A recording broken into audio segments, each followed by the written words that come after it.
sometimes in the seasons that don't seem to be favorable, right, is when we learn the most. That's good. That's happened to us a lot. A lot, right? Because check this out. You get a W, right? You get a win and a win and a win. You start to feel comfortable with your win. Like, I don't need to learn anything else. I'm a winner, right? And I've even seen people on the field when our boys were playing high school football where the arrogance, because of folks who score so much and the folks who seem to have a natural talent, didn't seem to show up early for practice, didn't seem to stay later for practice, didn't seem to work extra want to, hard, because they were like, it's natural for them. Right.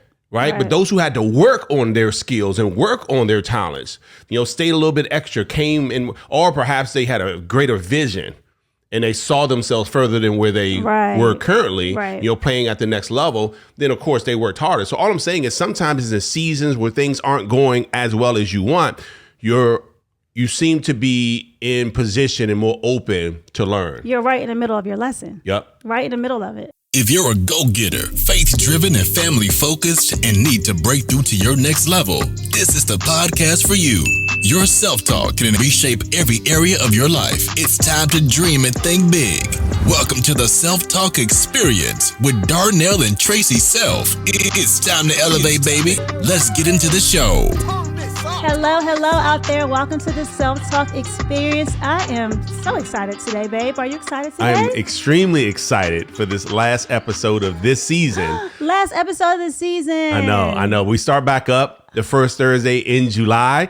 Meanwhile, we'll be doing lives on Instagram and Facebook, and we'll give you some instruction on how to become a part of our Self-Talk Experience private group. We'll be making sure that we hold you accountable to continue to increase the great things you're saying to yourself about yourself so you can start to attract everything you want for yourself. Absolutely. So this is the season finale. Yep. So what are we going to hit them with for the season finale? This has to be some really, really good information. Then I should leave it to you then. I should just step away. Because in all the comments on YouTube, it seems like, everybody wants to hear from T-Self. I'm just the face of the podcast.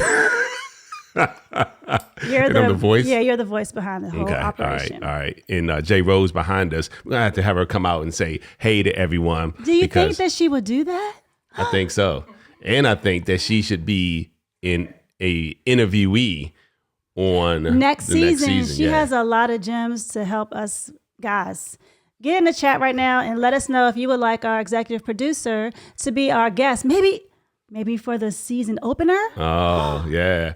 I mean, if anyone's witnessed over 100 episodes, personally, it'd be the person actually doing the producing. I mean, she's probably grown more than us. I mean, we're saying it. She's actually listening to us. Do you think she listens? Or I don't know. She seems like she's really listening. But anyway, season. Yeah, we did. Yeah, we got you. Season finale, Darnell Self. Yes. What are we talking about today? So we all go through seasons in life, no matter who we are. We're all human beings. Yes. And so we have different emotions that we deal with. They're happy times, they're sad times. And we do our best to, again, say positive things to ourselves, but it's not always easy. No. Right? It's good to look forward, even though sometimes our past seems to drag us backwards and reminds us of some things that draws up some memories, perhaps, that we don't want to feel that day, some emotions we don't want to feel that day. Oh, you just made me think of something. Yeah. I just read it this morning in my reading, and I read that you will not find peace standing in the ruins of the past. You just made me think about that when you mentioned that. What does that mean to you?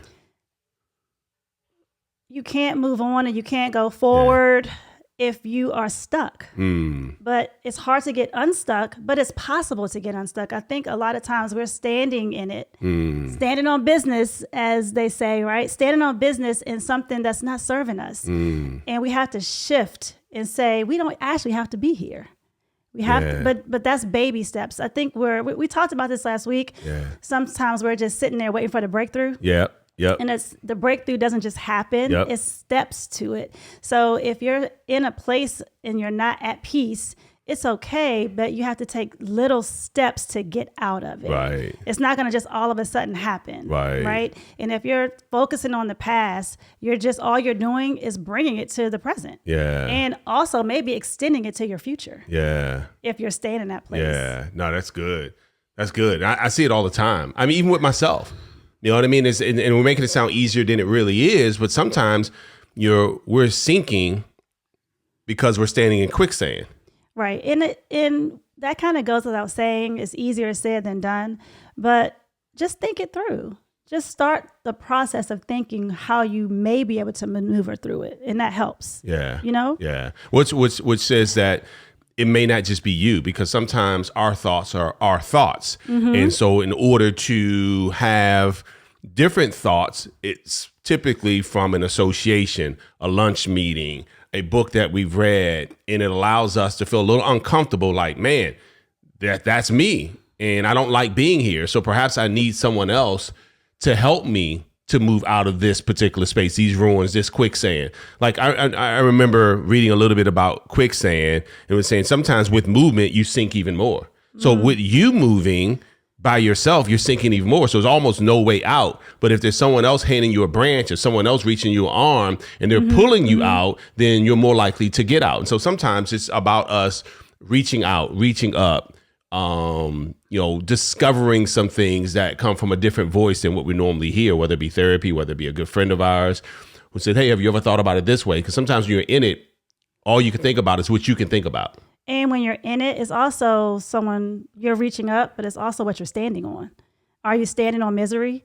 Are you standing on regret? What are you standing on? Yeah. So you have to get up under what you're standing on, because even if somebody's trying to help you, if you're not standing and moving up, they still can't reach you. Right. Yeah. Right. Yeah. No, you're right. So it's all about that self-talk colliding with that. Mm-hmm. Right. Yeah. Yeah. No, I agree. And one of the things that we really wanted to hit on today was there's always something to learn, like always something to learn. Yeah, absolutely. Right. Yeah. So even when we don't feel like learning, we're like, why am I here? We've talked about this on several episodes, the things we say to ourselves, like, I can't believe I'm here, instead of I can't wait to be in this situation. Oh, I'm so thankful that I'm learning from this situation. Absolutely. There's always time to learn. And it's always a place, and it's always happening. Sometimes we just reject it. Right. I know I can literally remember times when I knew I was learning and growing, and I was like, I don't want to do that today. Stop. I don't want to. Right. I want to be in this place. Right. No, I've seen you literally it's happening. Put down your tablet because you didn't feel like reading another chapter, not because you don't like reading, but because what was happening from that particular chapter was causing you to grow so much, which is funny, right? You're like, I reject the growth for right now. Yeah, it's a lot. It's too much happening. I don't know if I don't even know if I'm ready to receive it right now. Right. Right. Yeah. Right. It's tough. Yeah.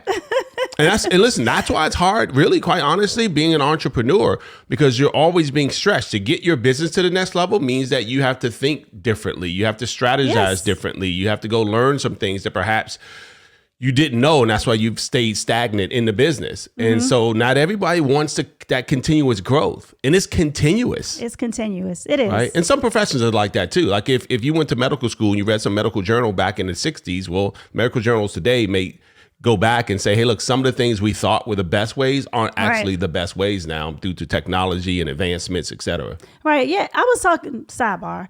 I was talking to somebody the other day and they were talking about a pregnancy test, and they were like, yeah, the digital. And I'm like, wait, digital?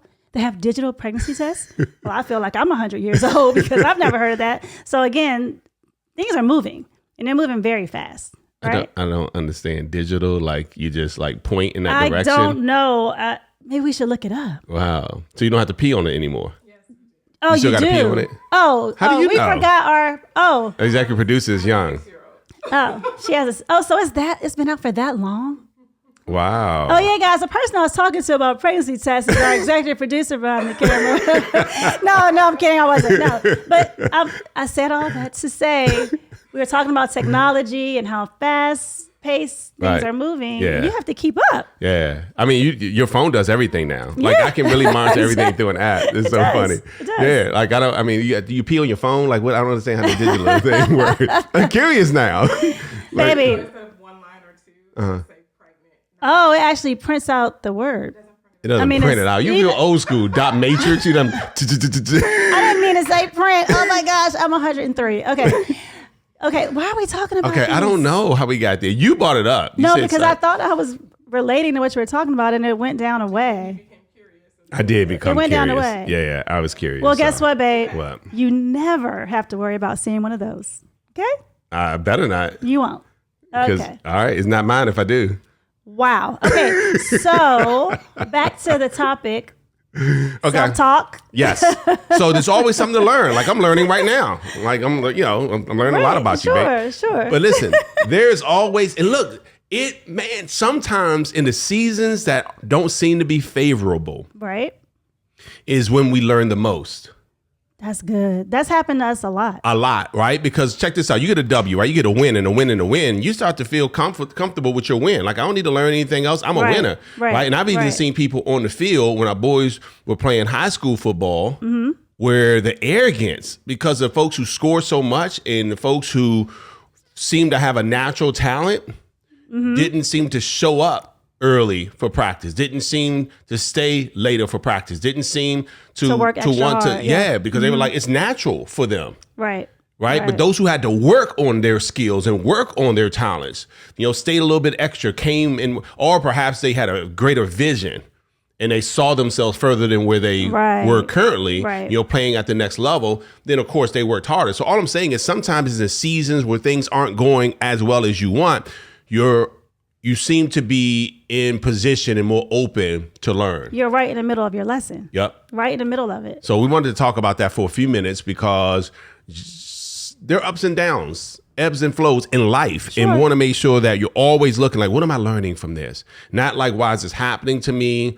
I can't believe I'm in this situation again. Right. What am I learning? What am I supposed to learn in this moment? Right? About me. Because that's what you can control, right? You can control you. It's hard to control what somebody else is going to do in that situation. But why, what am I supposed to be learning? Because I feel like I'm in position where people, even if people are doing that to you, what is it that you've learned about putting yourself in position again for someone to do that? I mean, this is so good, babe, because I wish that we could talk to our younger selves and see this then. Because when we were in it, it wasn't a lesson for us. We didn't, but we didn't see it as a lesson for us. Okay. But now when we go through things, we stop, we pause, we say, okay, wait, what am I supposed to be getting out of this? Who am I supposed to be helping? Why am I in this position? But when we were younger, we didn't see it that way. Yeah. So it's so refreshing to be able to talk about it now and to prayerfully offer advice from our, what we've been through. Yeah. But we talked about earlier today. Let me say something on that real quick before I forget, because I'm 50. You remember what you're going to think about, because I'm almost 55. We're both 50. So, yeah, well, you're okay. You look 20. I look like I'm 54. So here's the thing. Sometimes people say, what would you say to your younger self? And I just want to say this because you mentioned younger self. Right. I wouldn't want to take away what we've grown through as our younger selves, because if I say, man, I could have avoided that, then what we're saying is that perhaps I would have avoided the lessons that I learned earlier in life too. That's not what I was saying. I know, that's what I'm about to say. So listen up. So what I was saying. What I'm saying is, you're absolutely right. If we learn the philosophy of learning from where we were, not taking away what we had to go through, we could have expedited our earning and our learning curve. Not that you're taking away the barriers in the seasons, but how we looked at those seasons, we didn't know to look at them that way. So I'm just pasting a stamp of validation on what you said, not taking away from what you said, girl. I'm not. Do I seem offended? I think for a second you were like, that's not what I was saying. Is that what I do? I felt like you did. I don't do that. I said, babe, that's... Yeah, but she was a little like, hold up, that's not what I was saying. But go ahead, back to what you were saying. Do you remember? Yes, I remember what I was going to say. I was going to say, well, thank you for helping me and clarifying that so it came through. Absolutely. Clarity is important. For our audience. Yeah. Thanks, babe. You make me better. That's my job. Anyway, what I was going to say was we were talking earlier and you said along those lines, one of the lessons that you learned was empathy. Mm-hmm. When we were in our tough times, in our tough season. Yeah. And I think, yes, you're absolutely right. And I think one of the things that's so important is to understand when you don't understand. Say it again. One of the things that's important is to understand when you don't understand. Okay. So for an example, I have friends that have never, ever dealt with lack in terms of finances, right? They've never been in a place where they've been behind on a house note, never been in a place where they've been behind on a car note, never been in a place where they didn't have a negative in their bank account, or, you know, there was a fee attached to their bank account because it was an overdraft. Like, they don't even know what that is. They've never dealt with it. They may know what it is just because they're smart. But why do they charge us fees? We didn't have the money in the first place, and now you want us to give you more money. I never understood that. It's like a penalty. Like a late fee. Yeah, it's a penalty. It's like, I don't have it. Yeah, but they're trying to encourage you that, like, hey, look, don't do this again because what do you want the penalty to be? I don't know. They make it financial because they feel like, hey, look, don't do this. But Maybe I get what you're saying. They could just call me and pray for me because I don't have it. Anyway, I'm sorry. We're not okay. Can you imagine a bank executive calling you, Mrs. Self, you were, you know, unfortunately you wrote a check and you didn't have the funds to cover it. Let us pray. Yes, that would make me feel so good. Okay. My point is that there's some folks who don't understand what they don't understand, and it's not their fault. They just don't understand. So it's good to appreciate that you don't understand so you can put other people in position who do. Watch what I'm saying. There are folks who have never been in that situation. So for them to talk to someone about, hey, you should just get through it, it's not a big deal, can be insensitive. It can come across, maybe there's some sympathy there, like I feel sorry for you, but there's no real empathy because empathy means I know what it is to walk in your shoes. I've been there. I can tell you about the time that I had to come through that, and man, I'm taking myself back there right now, and it wasn't easy. Yes. You know what I mean? And so otherwise it comes almost as judgmental, like just pay your bills on time. Because they've never lost a job. Mm-hmm. They've never been in a place where they were looking and just couldn't. And then one thing went wrong and another thing went wrong and another thing went wrong. And they didn't have family to lean on. Right. You know what I mean? They didn't have people to borrow money from. And so they were in that place by themselves. And if you've never been there, it's hard to tell someone else, hey, this is what you need to do to get out of it. And without sounding slightly insensitive, because there's no real empathy there. Maybe I feel bad that you're there, but let me tell you this. Right. And so that's when you step away from it and you're like, hey, look, you should probably talk to my cousin. You should probably talk to this person. And that at that point, it allows us to remove ourselves and put them in a conversation with someone who they're like, oh my gosh, yes, I know. Because they can say the things. Like, let me tell you what happened. Not only did I have an overdraft, I had several overdraft fees because when one thing went wrong, it was like, you know what I mean? A downward spiral. Mm-hmm. And all of a sudden it was 4 overdraft fees. I had to go to the bank, which is true for us. Right. I had to go to the bank and talk to the bank manager and like, hey, luckily we knew somebody who knew her. So we didn't even realize that we ended up knowing the bank manager. But my point is, I know what that's like. Right.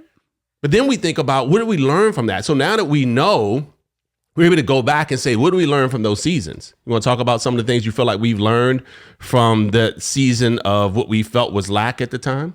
Well, I definitely learned negotiation skills, and I still use them today. Okay. We were just talking about late fees and overdraft. Right. I was calling, being really sweet, right, and saying, "Hey, is there someone else I can talk to? Do you mind just this one time? Can you take this off?" And most of the time it worked. They were like, sure, we can do that for you. Well, hold on for a second. You know what? Yeah, we'll take that off. We'll give you. And I've even negotiated, when stuff is due. So sometimes bills are due on the 1st. I've negotiated having the bill due on the 15th. Mm-hmm. And they were like, we'll change it for you. Don't worry about it. Right. But I still use those skills today. Yeah. And I don't know if I would have learned to be so savvy if I hadn't gone through when I had to do it. Yeah. Because we didn't have it. Right. But I think that it fared me very well. And I teach our kids too. Is that the best you can do? Right. Or you just wait. You don't wait. You don't let them. You just wait. Right. And somebody's going to answer. Somebody has to talk first. Somebody has to talk first. Yeah. Yeah. Yeah. No, it's great. It's great skills that you learned, right? And that we've learned together. The power of negotiation, the power of asking and not feeling like, your ego is so big that you can't ask. And so even though now we're blessed to have finances, we still use the skills that we've learned. You know what I mean? All the time. Well, and it may not be about money. It may be, negotiating a later checkout at the hotel. Right. Instead of asking yes and no questions, right? Can I get a late checkout? No. Oh, shoot. That's not a good question to ask in negotiation. Yeah, so you say, what's the latest checkout I can have? Right. And what's then the latest? Wait for the answer. Right. And they give you that and say, is it any way that I can do a later than that? And I always push it. So if they said like 2, I would say, is there any way I could do 4? Well, no, we definitely can't do 4. Can we meet in the middle and do 3? Right. And they were like, no, we're booked. We're solid for the day, whatever it is. And it's like, come on, work with me. 2:30. Come on. Work. Right. And so I'm not afraid to do it before. I don't think if we've gone through that season, look, when we got bill collectors calling, they're mean and they're, you know what I mean? And they don't care whether they hurt your feelings. Right. So now it's actually somebody who's kind of nice that I'm talking to at the hotel. Yeah. And I'm like, am I getting you in trouble? Should I be asking this from somebody else because I don't want to get you in trouble? No, I'm actually, the front desk manager. Person, right? Or they'll say, yeah, let me run this past, right? Because I say things like that. So again, what great skills can you learn? And ask yourself this. Otherwise, we're in position. We don't realize that we're in this position perhaps so that we can be elevated to the place that we asked to be, that we want to be. And we're thinking, woe is me, I can't believe I'm here, only because we're not spending the adequate time asking ourselves the right question through self-talk. What am I learning? What am I learning? What am I learning? I'm right. Oh, this is good. I am learning this. Oh man, I am becoming more courageous. I am learning how to expand my comfort zone. I am learning that what I thought was the bottom is actually at the bottom. You know what I mean? And so, because there's a lower place. But if you don't ask yourself what you're learning, you think I'm at the lowest I could be. No, you're not, because you actually have a car. Right. We've been where we didn't have a car. Right. And so maybe if you don't have a car, you're like, well, I have the money for transportation. I have the money for Uber. We were in a place where there was no Uber and we didn't have a car. Right. So you got to but otherwise you mess yourself up. It's like, man, I'm at the lowest place, and you're not, guys. There is a lower place. Right. But if you're not grateful, if you don't find what am I learning? I'm learning how to be grateful with what I thought was nothing. Right. And so it's like, instead of me saying, I can't believe I have money for gas, I would shift that and say, I'm so thankful I have $5 to put in the gas tank. Right. You know what I mean? And those little things I learned, and even today, it allows me, even though I'm now asking myself about going to that next level, I'm still putting myself in that position to ask myself the question. That's good. Yeah. It didn't work for me the other day, though. What happened the other day? Well, sometimes even when you have the negotiation skills, you just don't feel like using them. At the airport, I was getting a candy apple, and I asked the lady, could she cut the candy apple for me? And she said, it'll be $1. Why would you charge me $1? Hold on, is that how she said it'll be $1? Well, I don't know, because she never turned around. She had her back to me. Seriously? Not nice. So I'm talking to someone's back. Do you have any candy apples? Yeah. She's like, not even looking at me. And so I was like, oh, well, will you be able to cut it for me? It'll be $1. And what I wanted to say was, girl, you're going to charge me $1 to cut my apple? I didn't even feel like it. I just wanted to give her $2 just to give me the apple. So sometimes, babe, my negotiation skills are off. Yeah. Well, I mean, that's the blessing of having the wherewithal to say I'll pay $2 just to get out the situation. I'm sorry, I just thought about her because that was really not nice. Yeah, but you know what? Sometimes, hey, look, this is the reason why, when people say money doesn't matter, man, that's I don't know, because it could pay for some convenience in your life. Well, yeah, and if you're the candy apple lady at the Atlanta airport, turn around and talk to people. We paid $1. Just as long as you didn't say the gate number. I mean, you got almost specific to the actual person. Okay, that's enough. That's enough. By the way, she loves her candy apples, as you can tell. Okay. All right. So. I'm helping her. All right. All right. We've got to end this. And look, I know we just want to be with you guys forever because we're like, it's the end of the season. We're just like, so anything else that you've learned through seasons that would seem to be unfavorable, seasons of lack, but yet they were really advantages for us? Yes, my number one. What's that? That I feel like I learned to be attentive and show more love for my children when we couldn't go anywhere. We were stuck in the house. And sometimes you would take the one TV we had to go to the meetings. So we had to play games. We went outside. We actually talked and we got closer. And I know that that's why our relationships are so close now as adults. Wow. Because I think never thought about that. There weren't telephones. They didn't have computers. It was a long time ago. Yeah. And I think that being in that season taught me how to be more attentive and how to really put something down to pick something else back up. That's good. I really think so. That's good. By the way, I took the TV, not to be mean, like you get no TV today. I didn't say that. I'm clarifying. I was smiling. I said, well, you took the TV to do your They meeting. don't know why I took the TV. I'm just trying to make. I said the meeting, babe. They're like, why you take a TV to the meeting? Oh my gosh. So look, we had one car and I would take the car to go to the meeting because of course I needed to drive to the meeting, and I put the TV in the backseat of the car because I was showing a video as a part of my presentation. This is before you can take your laptop and show from PowerPoint. So I was showing before the digital pregnancy test. Yes. Exactly, before you feed on your phone. So look, check it out. I would actually take the TV, and so there's no TV for you guys to watch, no car for you to go anywhere, no digital devices at the time, but you had an opportunity to say, okay, what can we do? Exactly. And so the relationships that you established with our kids. And you too, because me being there showed them the love and attention, and you not being there showed them that you were going out working hard for us. So I think that both of those lessons were learned in that time for us. Yeah. So I know we can keep going, but listen, guys, it has been an amazing joy to be one of the hosts, and I know you would say the same thing. So for us to be co-hosts of the Self-Talk Experience, where we work really hard on shaping the things we say to ourselves about ourselves so that we can attract different things for ourselves. And the moment you think that our self-talk doesn't matter is the moment that we are not as intentional or diligent with the things we're saying to ourselves. And sometimes we're not only hurting ourselves, but hurting those who are closest to us.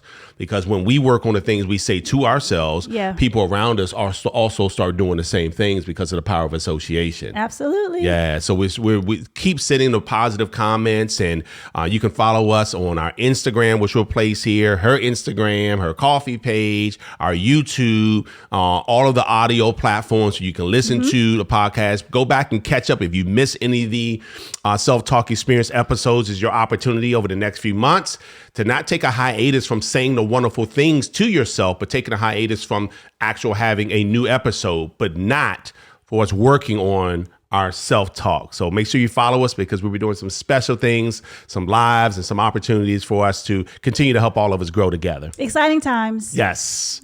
All right, guys, this has been another episode of the Self-Talk Experience. And remember, the things we say to ourselves about ourselves will eventually determine what we attract for ourselves. And if you get an overdraft fee, just pay it. See you next season. See you guys. Thank you for listening to the Self-Talk Podcast with Darnell and Tracy Self. We hope you enjoyed. Be sure to rate and review this podcast on your favorite podcast listening platform. And we'll see you next time. And remember, talk good to yourself.